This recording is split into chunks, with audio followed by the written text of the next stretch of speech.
அன்பு தமிழ் சொந்தங்கள் அனைவருக்கும் அன்பு வணக்கம். இனி வாடகை வீட்டுக்கும் பை பை, சிட்டி அவுட்டர் லிமிட்டுக்கும் பை பை. நீங்க இவ்வளவு நாள் வீட்டுக்கு வாடகையா கொடுத்த காசை இனிமே உங்க சொந்த வீட்டுக்கு இஎம்ஐயா கொடுங்க.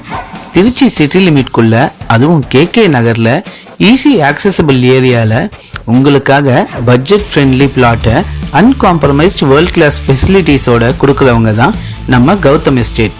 இங்க உங்களுக்கு 40 feet concrete road, 3 phase EB connection, individual water connection, kids play area, swimming pool, club house, 24/7 CCTV with full security, இது எல்லாமே பக்காவான கேட்டட் கம்யூனிட்டியில இருக்கு. நம்ம பிளாட்க்கு பக்காவான டிடிசிபி அண்ட் ரெரா அப்ரூவல் இருக்கு. அதனால உங்களுக்கு ஈஸியாவே 75% லோன் வசதி நாங்க அரேஞ்ச் பண்ணி தரோம். அதனால தான் இனிமே நீங்க கட்டுற காசு வாடகைக்கு இல்ல, இஎம்ஐக்கு தான். சிட்டி லிமிட்ல இருக்கிறதுனால நம்ம பிளாட்க்கு செம்ம காம்படிஷன் இருக்கு. இன்னைக்கே சைட் விசிட் பண்ணுங்க. உங்க வாடகை வீட்டுக்கு பை பை.